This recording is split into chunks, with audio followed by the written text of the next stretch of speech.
Analysis of the shaping of light through windows in movies. Next, I will mainly analyze 3 different scenarios. Part 1. The main light of the scene comes from the sun. Considering the situation of the female protagonist, the tone of the scene is dark, with a high light ratio and a suppressed atmosphere, creating the effect of trapping the female protagonist in the room. Firstly, a bounce is placed outside the room, and two 12-kilowatt spotlights are placed on the left and right sides in front of the bounce for reflection. Artificial light sources are used to simulate the effect of sunlight, indirectly making the white cloth a light source. The advantages are wide range, soft light quality, small space required, and small distance contrast. Wick. H means that the light in close proximity is not much brighter than in the distance. After entering the room through the window, light undergoes reflection from the wall, forming ambient light. From the side view, the beam is layered and cut using knee. The key is to control the distance well. The farther the lamp is away, the more solid the shadow produced after blocking the light. The closer the lamp is away, the more virtual the shadow produced after blocking the light. It is best to use a CAC flag as a tool for blocking the light,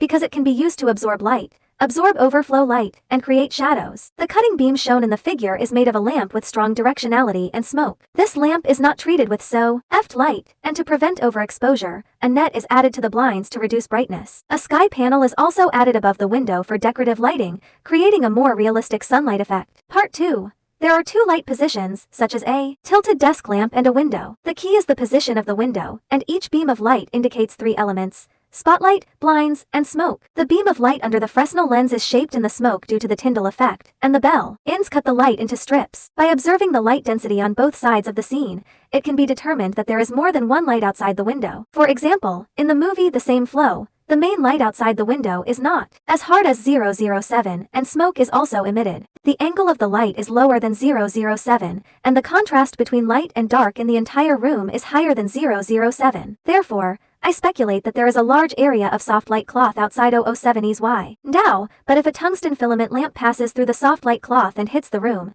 I can infer that there is a large area of soft light cloth outside 007's window. Inside, it is impossible to form such a sharp beam of light, so I further speculate that there is a high-angle simulated strong beam of sunlight outside the window. There is a large reflective plate below the spotlight, and there are 2 2-kilowatt lights in front of the reflective plate. The sharp light reflected mainly comes from these 2 lights. After illuminating the reflective plate, these 2 lights create relatively soft scattered light entering the house, and smoke can also reflect light, forming a soft but hard effect. Because it is a scattered light formed by mixing 2 different light sources, the light effect is flowing, dividing it into a triangular light area. The light outside the triangular light area is soft, and within the triangular range, the light becomes very hard. The third part, this is a sweet W. If a brighter light source behind the man, the brightness of the man's body is significantly lower than that of the background board. It is speculated that there are 2 lights with angles outside the window, as shown in the picture, with a certain tilt angle. The light on the woman's face is very soft, and there is a bounce in front of the woman, which is reflected by low power lights to form an effect. The above are my different explanations of 3 scenarios. Thank you for watching.